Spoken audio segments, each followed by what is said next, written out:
नमस्कार साथियों, हम इस वक्त उपस्थित हो चुके हैं गया जिला के डुमरिया प्रखंड के ग्राम पोखरपुर में। और जो बैकग्राउंड में आप तस्वीर देख रहे होंगे, जो घर देख रहे होंगे, उस घर के बारे में आपको बताना चाहते हैं। तो बाबू जगदेव प्रसाद पर आधारित जो मूवी बनी है, उस मूवी का जो बाबू जगदेव प्रसाद के जो घर दिखाई दर्शाई गई है, वो घर है।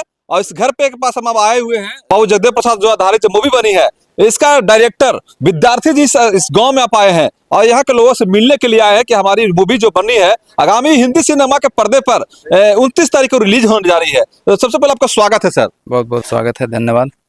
क्या कुछ कहेंगे, आगामी 29 तारीख को हिंदी सिनेमा के पर्दे पर पूरे भारत के विभिन्न सिनेमा घरों में चलने जा रही है सिनेमा, क्या कहेंगे? सबसे पहले तो मैं सभी तमाम जितने भी यहाँ पे कलाकार हैं इस गांव में, चूँकि पहली शूटिंग जो है इसी गांव से शुरू की गई थी और डुमरिया का सबसे अंतिम छोर है यहाँ पोखरपुर गांव। और पोखरपुर जो है एक तरह से नक्सल बेल्ट कहलाता था, लाल इलाका कहलाता था।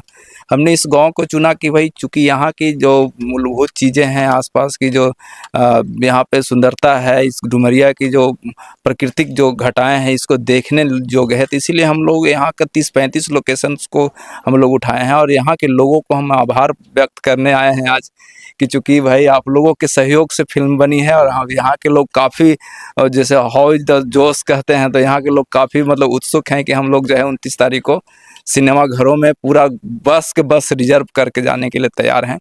तो हम इसके लिए हम लोगों से अपील भी करना चाहेंगे कि पूरे भारत के सिनेमा हॉल्स में जहाँ जहाँ भी हम लोग लगा रहे हैं उसको ज़रूर आप लोग देखने के लिए पहुँचें। यह फिल्म जो है आप लोगों की जीवनी से आधारित है, आप लोगों के लाइफ से आधारित है और कैसे पूर्वज हमारे ज़िंदगी को कैसे गुजारते थे, ऊंची और नीची जातियों में क्या अंतर समझा जाता था, जगदेव प्रसाद ने कैसा फील किया होगा और आखिर उनका स्वभाव आखिर अचानक कैसे बदलता है। एक साधारण फैमिली से आने वाला या निम्न फैमिली से आने वाला बच्चा जो है एक कॉलेज लाइफ में कैसे जाता है, राजनीति के सफ़र में कैसे आता है, मंत्री कैसे बनता है और उसकी हत्या क्यों की जाती है, और ऊंच नीच का या फिर 90% शोषित और शोषक का जो उन्होंने ये दिया है। तो इन सब चीज़ों पर पूरी तरीके से इस फिल्म में दिया गया है, जो इंफॉर्मेटरी है, एंटरटेनमेंट है और आप जो सिनेमा में जो चाहते हैं, जो चीज़ चाहिए, वो सभी चीज़ उसमें समाहित की गई। प्रारंभिक सवाल से शुरुआत होती है सर जी। बाबू जगदेव प्रसाद के जीवन जो आधारित मूवी बनी जी। तो आपने जो लोकेशन चूज किया बिहार के गया जिला के, ये डुमरिया प्रखंड का लोकेशन चूज किया। इससे पहले और बहुत सारे लोकेशन जो कुर्था उनका स्थान भी रहा है, तो वो सब स्थान छोड़ करके आप यहाँ का लोकेशन ही क्यों चूज किए थे? हालांकि कुर्था को भी, कुरहारी को भी लिए हैं, चूँकि गाँव की बात थी और मखदूमपुर में भी कई गाँव को हमने शूट किया है, यहाँ भी किए हैं, बांके बाजार में भी किए हैं, कुछ झारखंड का भी। लेकिन हम लोग तो जो चाह रहे थे 1932 के सीन यहाँ पे मिल नहीं पा रहे थे, तो उस कंडीशन में आसपास की जो लोकेशन देखे हमको यहीं पे जो हुआ और यहाँ के लोगों के द्वारा भी काफ़ी कॉपरेशन मिला, इस ख्याल से हम लोग यहाँ पे रखे। एक सवाल उठता है कि बाबू जगदेव प्रसाद जी के लेनिन कह जाते थे, बिहार के लेनिन कह जाते थे, लेकिन उसके विचारधारा के बहुत सारे ऐसे महापुरुष रहे, लेकिन आपके मन में सवाल कैसे उत्पन्न हुआ कि बाबू जगदेव प्रसाद आधारित पर ही आप मूवी बनाने का प्रयास किया है? देखिए, जो उनका बलिदान है, पूरा वर्ल्ड में एकमात्र महापुरुष हुए जो जगदेव प्रसाद है। आप गूगल पे सर्च करके देखिए कि सरकारी गोली से किसी की हत्या हुई है तो एकमात्र महापुरुष है। और वो सरकार की नाकामी के चलते या फिर बैकवर्ड एक शख्स जो हुए जगदेव प्रसाद। बिहार में 2 जेपी हुए, एक जगदेव प्रसाद और एक जो हुए जिनको हम लोग छात्र आंदोलन से जोड़ते हैं। तो दोनों जेपी में एक अंतर हुआ। जेपी आंदोलन जो सुनते हैं आप लोग, तो जेपी आंदोलन के साथ चूंकि एक मीडिया वर्ग थी, बड़े उच्च वर्ग, स्वर्ण वर्ग के लोग थे, और यहाँ पे जगदेव प्रसाद के साथ पब्लिक थे। तो इनका जो नाम है देश स्तर पर मीडिया में नहीं है, कहीं पे ये देखा जाता था। उस समय के लोग मीडिया लोग छापते नहीं थे, क्योंकि इनके साथ जो था अपना सिस्टम पब्लिक से जनाधार जुड़ा हुआ था और जन की समस्या को उठाते थे। इसीलिए उन्होंने 100 में 90 की बात की है। और ये आज भी हम लोग शान से ही कहते हैं कि बाबा साहब का सपना ही जगदेव तुम्हारा नारा है, 100 में 90 शोषित है, 90 भाग हमारा है, धन धरती और राजपाट में 90 भाग हमारा है। इसका क्या तात्पर्य बनता है? 90 बनाम 10 आज भी हम लोग महसूस कर रहे हैं। यहाँ पे आप लोग देखे होंगे कि डुमरिया का कई गांव ऐसे हैं जहाँ पे बड़े स्वर्ण के लोग रहते हैं। वहाँ पे कहते हैं पेशाब का चिराग जलता था, घंटी अगर बजाते थे तो आपको जो है साइकिल से पार नहीं होने दिया जाता था। साइकिल पर अगर हैं तो नीचे उतर के जाइए, खटिया पर आप बैठ नहीं सकते। एक तरह से सामंतवाद था, जिसको हम लोग जो है ऊंच नीच का जो खाई है उसको बांटने के बजाय जो है और हम लोग बढ़ावा वो वहाँ पे उस समय को दिया जाता था, और आज भी कायम देखने को मिल रहा है। आखिर जिसकी बहू बेटियाँ होती है, अगर उसकी बहू बेटियों को अगर किसी के दूसरे घर में भेज दिया जाए एक रात्रि के लिए, कितना सुन के रोंगटा खड़ा हो जाता है कि आखिर ये स्थिति आज भी कायम है। और आज भी देख रहे हैं कि दक्षिण बिहार में, दक्षिण भारत में भी ये कंडीशन आज भी लागू है। कई जगहों पर आज भी यहाँ पे देख रहे हैं, बिहार झारखंड में हो रही है। बहू बेटियाँ यहाँ बेची जा रही हैं, बहू बेटियों की इज्जत को नीलाम किया जा रहा है। क्या गरीब का अधिकार यही कहता है? भारत का संविधान यही कहता है।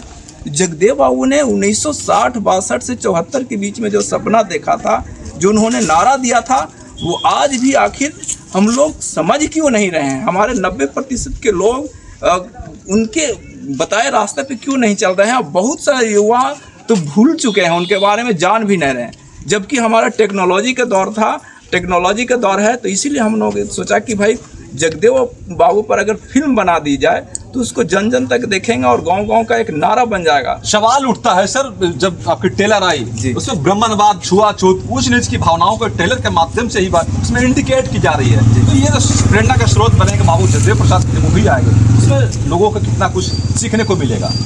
क्योंकि देखिए, जो हकीकत जगदेव बाबू की बायोपिक दिखा रहे हैं और उसमें 90 का 99%, 110% सही को दिखाया गया है, और उन सब चीज़ों पर कल होता था जो उनके साथ हुआ, घटित घटनाओं को हम लोग दिखा रहे हैं। और घटित घटनाओं के बारे में हम दिखा क्या रहे हैं भाई? आम प्रचलित हैं। जगदेव बाबू क्या थे, उनके बारे में 100 के 90 का नारा तो संसद में भी गूंजा, बिहार विधानसभा में गूंज रही है।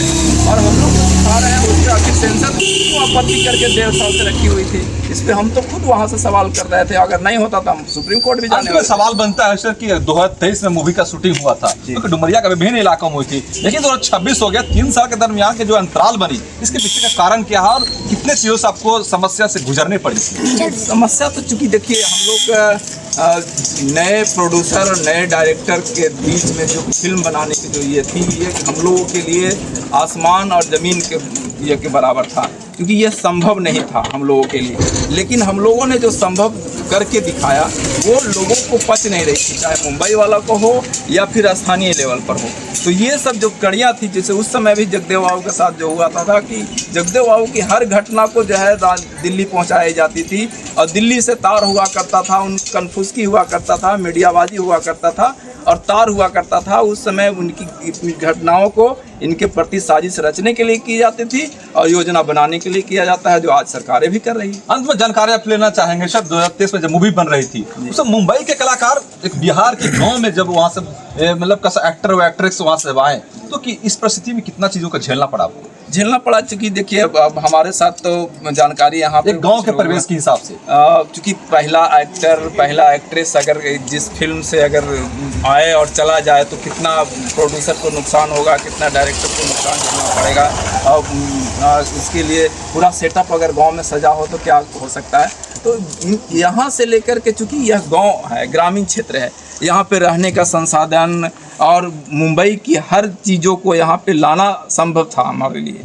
तो हर चीज़ पैसे पर, हर चीज़ जो है लोगों को वहाँ से संसाधन। तो खरपुर के गांव के लोगों के द्वारा कितना सपोर्ट मिला था उसमें? यहाँ पे स्थानीय लेवल पर तो वही तो बोल रहे हैं कि जो स्थानीय लेवल पर हम लोगों को जो बिना पैसे के या कम पैसे के जो अवेलेबल हुआ, वहाँ पर करोड़ों रुपये देकर हम नहीं कर सकते थे। जी जी। तो यही चीज़ है यहाँ की, यहाँ के हमारे लोग मास लेवल पर हर तरीके से सपोर्ट किए। यहाँ के लोग भी जो है हम लोगों को काफ़ी सपोर्ट में लगे रहे, दिन रात मतलब हम लोगों के लिए फिल्म बनाने के लिए और जगदेव बाबू के विचारधारा लाने के लिए इन लोग पूरा संकल्पित रहे। अंत में सवाल आपसे करना चाहेंगे सर, 29 तारीख को आगामी जो फिल्म सिनेमा जगत पे जो पर्दे पर आने वाली है, जो आपके दर्शकों, जो आपको व्यूवर्स हमारे चैनल के माध्यम से देख रहे हैं, उस व्यूवर्स को क्या कुछ कहना चाहेंगे? बोलना चाहेंगे कि चूँकि यह जगदेव बाबू के 90% की सपना जो संजोए थे, उन सपना को इस फिल्म में समाहित किया गया। इस फिल्म को अपना देख करके अपने जीवन का एक अन्य हिस्सा या फिर अपना पूरी ज़िंदगी का एक इम्पोर्टेंट पहलू को आप देखने जा रहे हैं। और अपने आप को सुधारने के लिए एक नया रिसर्च को आप देखने जा रहे हैं। फिल्म में हर चीज़ें जैसे मनोरंजन से लेकर के इंफॉर्मेटरी वैज्ञानिक तरीके से जो गांव में गंवाई संस्कृति होती है, फिर गीत संगीत भी हो गया, मार धार भी हो गया, और इसके अलावा जो होता है पुरानी सभ्यता संस्कृति जिसे हम लोगों को तोड़ने और छोड़ने की ज़रूरत है, उस पर हम लोग कुठारघात किए। जी, जिस घर पे हम लोग आए हैं, बाबू जयदेव प्रसाद की जो सिस्टम में दिखाई गई घर दिखाई है, उस घर पे आप आए, इनके लिए क्या कहना चाहेंगे? हम यहाँ के लोगों को शुभकामना देना चाहेंगे, क्योंकि यह फिल्म जो है इतिहास बना चुकी है। आपका रिकॉर्ड हज़ारों वर्ष तक लोग देखेंगे, और जो बच्चा भी हैं हो सकता है आने वाले दिन में बूढ़ा होंगे, आप लोग उस समय भी देखेंगे। फिल्म एक अमर हो चुकी है। इस फिल्म में जो भी लोग एक्टिंग किए हैं, डायरेक्शन में हैं, या फिर हमारे साथ जितने भी लोग इसमें हैं, तो सब लोगों को हम लोग एक तरह से पिरोने का काम किया है, पूरा टीम वर्क हुआ है। तो हम यहाँ के लोगों को जो भी हम लोगों के साथ सपोर्ट किए हैं, चाहे आर्थिक, नैतिक और जितने भी शारीरिक, और जा करके एक्टिंग करके, तो हम सबको आभार।